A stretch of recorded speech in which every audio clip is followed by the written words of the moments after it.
Do you have any room in your mind for that you might be wrong? No. See, that's the sign of an ideologue. I don't care. Yeah, but you might be wrong here. What's going on? No, I believe I'm right. The future of my people is non-negotiable. I want England to belong to the English, okay? You're living in the past, man. No, I'm not living in the past. That's gone. England's not gone. England will thrive. We will get our country back. But how? People like you leaving. So someone's going to come knock on my door. No, you'll get a letter. I'll get a letter. Yeah, give you time to get your affairs in order, and then you'll be deported. How much time? I've got lots of stuff to get in. Well, this is open to... A few weeks. Personally, I would give you... It would be in stages. I wouldn't just go, everyone's going at one time. I would start with the illegal immigrants, and then I'll go on to the foreign criminals, ease it into the public so they can get used to deportations. Then you go for the immigrants that are not working. Then you go for the immigrants that are subverting institutions and so forth. And then you go for mandatory deportations, and you do it in a staged process. How long that takes, I'm open to negotiations. But ultimately, millions have to leave my country, or my people are going to be replaced in our homeland. That's my line. I don't care who you are. Anyone who's foreign has to go, and I'm going to keep that line until we get our country back. Hey guys, what's up? We're going to look at an interview today with Steve Laws and Andrew Gold, and we're going to jump across the pond back to our homeland in England. You can kind of see already that Steve Laws is a bit keyed up there, and I like that energy. I'm going to get into it later, why I think that's the right kind of energy. Let's take a look at the clip and see just what kind of men we're dealing with here with Andrew Gold and Steve Laws. We'll let the clip roll, and you can determine it for yourself. So can we just start with, are you a racist? If you want to call me a racist, it really doesn't bother me in the slightest. My priority is putting my people first. If that makes me racist, then so be it. I'll wear it proudly. That's my position. I wouldn't go around and say, "Hi, Andrew, I'm Steve the racist." That's not how I'd introduce myself. I would just say, I put my people first. I'm a nationalist, and I love my people, and I want to protect their future. So if that makes me racist, so be it. I'll wear it proudly. In that sense, you're probably the most prominent racist in the country, the biggest racist in the UK. Well, nationalist is the term I would use. I wouldn't introduce myself as racist. But yes, I would argue that probably one of the largest nationalist accounts in the UK. So right away there, Andrew kind of sets the tone and says, hey, everyone calls you a racist. Are you a racist? Gives the man a chance to defend himself, which he does. And he says, hey, I wouldn't characterize myself as this way, but other people are going to, and I'm not going to let that stand in my way. Here's my actual message specifically. He lays it out. And then Andrew still applies that frame of reference to him that he's some kind of racist. He says, oh, well, that would make you one of the most popular racists in England. No, it wouldn't make him one of the most popular racists in England. He just described himself as a nationalist, and you effortlessly flipped the script right back onto him and referred to him as a popular racist. Like the words that just came out of his mouth about being a nationalist, they didn't even hit your radar. You never even cared what he answered. You were still going to refer to him as a racist no matter what he said. And that feels dishonest to me. I mean, is that a misread on my part? Let me know in the comments below, because I feel like that was subtle, but I just caught Andrew being dishonest immediately. Not civic nationalist, but real nationalist. Okay, so that's something that we'll have to explain, because a lot of the audience will know what all of that means, but a lot won't be in with the ins and outs. There's kind of a civil war almost on the right. I don't even know if it's a civil war going on between, what is it? You can explain civil nationalism and ethno-nationalism. What are these terms? So ethno-nationalism is nationalism. There is only one form of nationalism. Civic nationalism is some absurd mixed direction that's been taken away. It's realistically, civic nationalists are liberals that do not like Islam.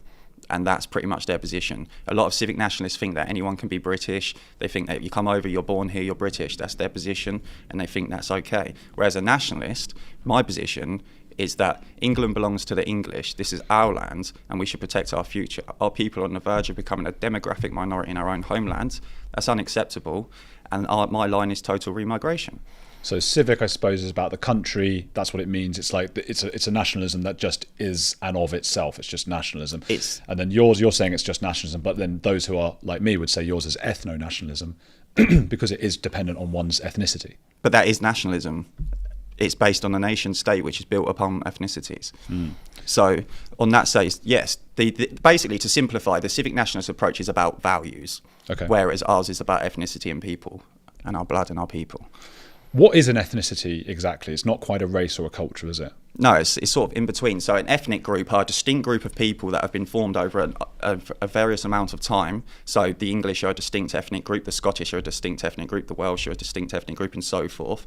And these people are the owners of this land. We've created this land. Our people have built this country. They've put blood and soil into this. And the future of our people is England. And without England, without the English, there is no England. So ultimately, the ethnic groups have the ultimate hierarchy on the country. So England, the English are white people, but we are English by ethnicity. So not all white people are English, but all English people are white. Not all white people are English, but all English people are white. Okay, I see what you're saying. Of English ethnicity then, how do we boil that down? What do you do with kind of Saxons, Anglo-Saxons, Celts, all of those kinds of things? So this is an argument that leftists would always, and civic nationalists would always present to you, and they'll say, well, what about this small admixture of, let's have a look at the world map. This is the world map. This tiny little circle in the middle is where our people were formed from the Germanic sphere. And we built this land over 1,000 years. Nobody would say that the Maori are not indigenous to New Zealand, but everyone would say that the English are not indigenous to England, even though we've been in this land longer.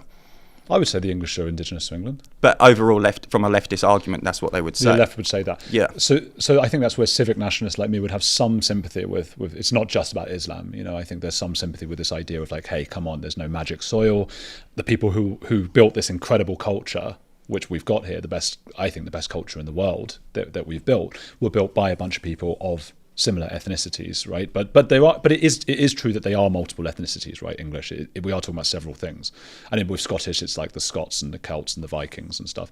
We are a distinct ethnic group that's been built up over time. So over 1,000 years, these distinct groups that have formed together to create the ethnogenesis of the English, that's who we are as a people. So to deny that and say we're various ethnic groups is ridiculous. Of course, we're distinct from the Scottish, or we're distinct from the Welsh and the Irish and so forth, but we're also very similar because we have a lot of shared history. But to say that we're not a distinct ethnic group is completely denying who the English are, and that's unacceptable. But it's a distinct ethnic group made up of several ethnicities. Yes, and that's how ethnic groups are formed over time. And they came together and did well. So it's not inconceivable. There are problems at the moment, but it's not inconceivable that other ethnicities could join this and also then become part of this greater ethnicity that builds something better.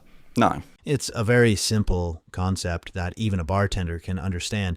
Not all whiskeys are bourbon, but all bourbons are whiskey. It's not easy. It's called a nested hierarchy structure. It's super easy to figure out. It's not that confusing, but Andrew is going to take the obvious and turn it into something that doesn't make sense. He's going to take defeat and snatch it from the jaws of victory. He's going to say, well, what would you say from a bourbon that's made in Tennessee versus one that's made in Kentucky? Like, how could those both still be bourbons? It doesn't make any sense. And then how could all of those still be whiskeys? I don't quite get it. And it's like, dude, you can break it down even further and be like, hey, here's a bourbon that was made in this county in Tennessee. Here's a bourbon that was made in this town in Tennessee, but they're both still bourbons. And all of those bourbons are also whiskeys, along with rye whiskey. Now go clean the back bar and put all the Canadian whiskeys together, put all the ryes together, put all the bourbons in one spot, and put the single malt scotches up on the top shelf where everyone can see them. Those are the best whiskeys of all. You know how many college degrees you need to get a job as a bartender? None. And you can still understand this concept because you're not retarded. And Andrew is going to use all of his effort to just confuse us to the point where we don't even know what whiskey tastes like anymore. And then how are we ever going to make a sale and keep this business running at all? We can't even get the first step done. We don't even know what the flavor is anymore, let alone what whiskey to sell to who when someone says, hey, give me a nice single malt scotch that's peaty. And for me, this is indicative of a larger picture that I apply to everyone everywhere. Whether I'm reviewing a video, making a business deal, talking to a friend, if someone uses language as a means to obfuscate their message versus using language as a means to clarify their message, I kind of automatically don't trust that person. It's not that difficult to say what you mean as long as you mean what you say.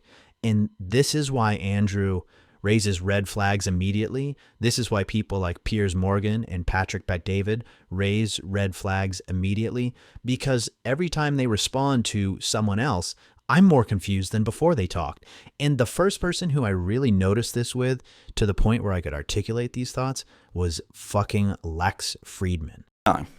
They can't. We've built our people as who we are now. We don't want to become. We don't England to form into another. We don't the English to form into another ethnic group that's mixed in with some Bangladeshis and some Indians or some Africans or whatever it may be. Because then that's not the English. Yeah, but that's what the Anglo-Saxons would have said when the Normans came over. We don't want them coming over in, and it actually went pretty well in the end.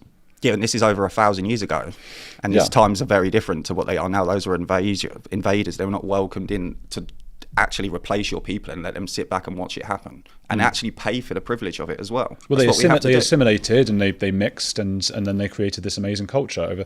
There were also back then from 1066 there were Jews as well. So we had Normans, Jews, but Jews were also expelled from the UK as well. Yeah, and then brought back in. Yeah, but unfortunately. There's two really big points to get into here. The first is the frame of reference. Again, he talks about the Normans currently being an integrated ethnic group within the English identity or within the English ethnic group. But what he fails to mention is that the Normans came as an act of war. They forced their position within that ethnic group at sword point. They used violence to do it. And so if you're going to equate the Normans to the migrants, then you are admitting right away that the migrants are committing an act of war against the British.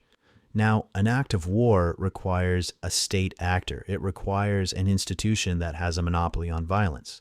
In the case of the Norman invasion, that was a foreign state that was sponsoring that act of violence. If the migrants are also committing an act of war, who is the state sponsor of the migrants? In this situation, this invasion force was brought in by your own state, which tells you one really uncomfortable truth. The state is penetrated by a fifth column and is acting against the nation. Stephen Laws has identified that, whether he articulates it or not. He's got that part figured out. So that's the first point I want to raise. The second point that Andrew raises is that he says the chosen people have been here since 1066. Well, the Normans brought the chosen people over. The chosen people were forced upon the locals by the Normans after they lost a violent conflict against the Normans. Even then, the chosen people were kicked out sometime around 1296 or 1298 for coin clipping, and that's just the crime they got busted for. So, yeah, the chosen people, sure, they were in Britain starting in 1066, then they all got kicked out. Now, what happened after they got kicked out? A lot of them went to Spain. Eventually, these chosen people in Spain do come back to England, and they come back when Manasseh ben Israel, who is a chosen one himself, and I believe he was living in Antwerp, petitioned Oliver Cromwell to let them in. Now, that's not what really kicked the door open to England for them. That was just them getting their foot in the door and setting the foundation for spy networks that were about to come in very, very handy. What kicked the door open to England was the Dutch Anglo Wars. They funded the Dutch side of the wars against Britain, and even when Britain won, they wind up adopting the very war funding system that made the Dutch so successful against them in the first place, which over the long term puts them right in the pocket of the chosen people through the Bank of England, the world's first central bank. And that truly comes under the control of the chosen ones with the tale of the Red Shields and the Napoleonic Wars. So yeah, Andrew, you're right. Your people did come into England in 1066. They then got kicked out. They then made their way back in after funding the Dutch in the Dutch Anglo Wars. And even when the English won those Dutch Anglo Wars, they were still forced into a position of subservience to the chosen people through the banking system. It just took another 150 years for that to come to fruition when Nathaniel of the Red Shields decided to visit Manchester, operate as a cotton merchant, and learn all the tools necessary that would later allow him to move gold bullion across enemy lines using his syndicated family network to fund Wellington against Napoleon and win the war for the British. The cost of that war was British servitude to the Red Shields in perpetuity, and eventually leads to the downfall of the British Empire across the board. They bled that empire dry, the strongest empire in the world. They bled it dry until it is what we're looking at today. So you left out some key points there. And I want to point out as a final note that Andrew is going to keep raising these 2 points, both the Normans and his own people being here since 1066. He's just going to raise those as points of truth over and over and over again, when we've already identified the lie within his tale, which is that the Normans were conquering invaders who were committing an act of war, which then means the migrants are the same exact category of people. And then his people were kicked out and made their way back in by financing a war against the British through the Dutch. But he's never going to mention any of that, and he's going to keep bringing up this illusory frame of reference. And that's the nature of propaganda, as it just rolls forward and it just hammers you with the noise of its lies until you can no longer find the signal of the truth. And Andrew is yet again a perfect case study of this. He's going to do it through the entire interview. I think there's a resurgence of anti-Semitism because at this point in time, Europe has not yet learned how to be multicultural. And I think we're going to be part of the throes of that transformation, which must take place. Europe is not going to be the monolithic societies that they once were in the last century. Jews are going to be at the center of that. It's a huge transformation for Europe to make. They are now going into a multicultural mode, and Jews will be resented because of our leading role. But without that leading role and without that transformation, Europe will not survive. There's a huge number of woke people in this country who are white English. You've noticed those people. Yeah. And those people are a problem, but they are still our people, whether we like it or not. I don't agree with their ideology. I don't agree with what they want for this country, but they're still my people. They still have a right to this land. Well, so do Jews. They've been here since 1066. Yeah, but they also do not. This is not your land. But this is what not does your that mean? country. Whose land was it? It wasn't the Normans' land before they This is the came over. English land. This is built by England. And It what does belongs England to the mean? English. England comprises Jewish as well. England Yeah. is the land of the Angles. It's Right. named after Well, us. tell the right? Normans that. The Normans didn't really have much input in terms of our DNA. They definitely changed and shaped our culture. They shaped our culture and influenced our organisations and institutions, but they very much did not interfere in our ethnic group in terms of our ethnicity. How's that possible? What does that mean? Because they're very much the elite. They're very much the elites that came over when there was the Normans and so forth. But going back to your point, England belongs to the English. It doesn't matter whether you do not like that outcome. This is why, for instance, you would be in the civic nationalist position because you've got skin in the game. Because if you lent into the ethno state sort of approach, like your homeland does, like if, for instance, Israel's allowed an ethno state, sure, it's around 78%, but they're expanding and they're making more living room for Jewish people. And the only people that really have any right in that country are Jewish people. In 1800, there were about 6,000 of the chosen living in the land that would one day become Israel. By 1948, there were 650,000. That is over a 1,000-fold increase in their population over the course of a century. Today, there are 15.3 million chosen ones in the tribal homeland. So take that original number of 6,000 in the year 1800 and multiply that by a factor of 2,550. And that's their growth rate. Now look back again at the population declines in the West. Look at the wars we fought. Look at the lack of gains that we made, but all of their enemies in the region are now eliminated and they are expanding at will. Tell me you can't see where the real battle lies. Again, if the Normans didn't come in, You keep going back to but the that's Normans. history. Yeah, history. That's history. It's changed too quickly recently. We agree on that. It's been too quick. It's been overwhelming. And I agree as well, we need people with more similar culture if we're going to be moving them over. I get it, like people from Europe, for example. I agree as well that skin colour can be an issue, I think mostly because the woke make it an issue by constantly pushing diversity policies. They're telling people, don't look at skin colour, but by the way, we're going to implement policies. But even using the argument of skin colour, that completely disarrays from what we're arguing about. Race is more than skin colour. It's down to diet, to IQ, to behaviour, to all sorts of factors. So just pinpointing it and saying, it's because they're black. Of course, they are black, but they're also foreign. I don't want Albanians here. They're not black. They're not brown. No, because Albanians come over, they sell drugs, they create gangs, they cause violence. Yeah.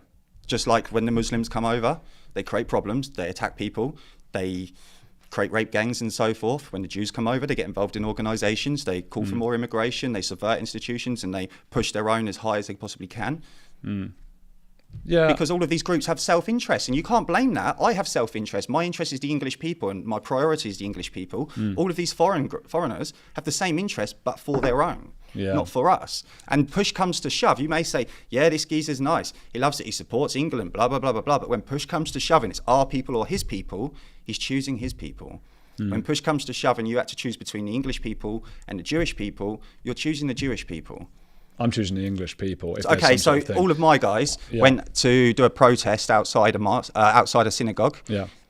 You're going to side with me, or are you going to side with the Jews? What are you protesting? Immigration. Why are you protesting outside the synagogue? Because the rabbis funding a NGO organisation that's flooding the country with immigrants. I would take him to task. I would speak to him and say, "What are you doing, mate? What are you doing? Stop this. This is ridiculous. Immigration's gone through." And he says, "No, I'm not stopping this. I'm going to fight against these fascists." Yeah, I agree. Nazis. Then get out, mate. Get out. Done with you. Get out of here. Okay, so you're slightly different to other people. Stupid rabbi. But it doesn't change my position. I think you'd be surprised if you actually got out. And I mean, you've said before that you grew up in a very white area. And I think, without wanting to revert to what is typically quite a woke argument, if you had grown up around people from different cultures and ethnicities, I think you'd be able to at least see them as more human. It's not that I don't see them as human. I just don't see them as my own. Yeah, but unfortunately, if they lived in their own homelands, I wish them all the best. Crack on, mate. You saw let's go back to the realism argument here of what you want to implement, right? You saw what happened when they tried to take a kid away from some traveller family, right? And where was that? Up in near Leeds somewhere, wasn't it? Yeah, the right? Leeds, Hackshaw or something like that. I can't whole city nearly burned down because they wanted to take kids away from what might have been abusive parents. Imagine going through and taking millions and millions and millions of people who haven't done anything wrong. How that happens, though, what's not being told is the civil servants have already tipped off the locals on what's going to happen. The NGO groups are in there rallying them up and winding them up. And the police didn't even go in there heavy-handed. They turned up, knocked on the door. They got mobbed by all of the foreigners in the area, and then backed off and went. When in reality, you send a task force who's going to say, right, we're taking this person. It doesn't matter how wound up they're getting. This person's getting deported because they deserve to be deported for whatever reason. Yeah, they're going. Yeah. If that person was a murderer, so would we? Let's just say hypothetically, if that was an English person who was a murderer or something, that person's not getting away with it because the community came out and said, no, actually, mate. Yeah, but these people haven't committed crimes. Yes, but they have. The crime is that they're in our country. But they didn't commit a crime by coming into this country, did they? They're victims of immigration. Crime. Yeah, they're victims of immigration by being here and being promised a land and a future that's not actually available to them. The way that the politics is changing in this country, there is going to be mass deportations. There is going to be remigration. Whether it goes as far as I want it or not, that's open to discussion. No, it definitely won't. It's not open to discussion. You can't say that. You physically can't say that. I can. You can't say it. How can you say that? Of course I can say it because 100 years ago, they would say there was no such place as Israel, and it's never going to go. And you're never going to have an Israel. You're never going to have a land, and then all of a sudden, now there's an Israel. That was never going to happen. Now you've got it. To say that I can't take my country back is nonsense. You're only saying it because you've got skin in the game. That's not true at all. Now, in the beginning, I said that Stephen looked pretty keyed up, and I like that. I wanted to explain why I said that, because Stephen inherently understands something that most people haven't put together yet. At this point in the game, what you're looking at is what happens to a nation state after someone has fought a kinetic war and you've lost that kinetic war against them. If an invading army fights a kinetic war and they win, what we're looking at, these logistics of how to move foreigners around inside our country, how to give them our tax money, this is the behavior that occurs to a conquered nation, and it usually requires a kinetic war to occur first. Stephen understands that, in my opinion, and he's resolved to take control of his corner of the playing board, which is what every single one of us needs to do if we want to have a future. And that's why I like to see that he's all keyed up, because that's the kind of energy you need. You got to understand the art of all war is deception, and this enemy has deceived you to the point where you don't even recognize that you are in a war at all. Again, in my opinion, Stephen does know that, and he is on a war footing in terms of his mentality and how he views the situation.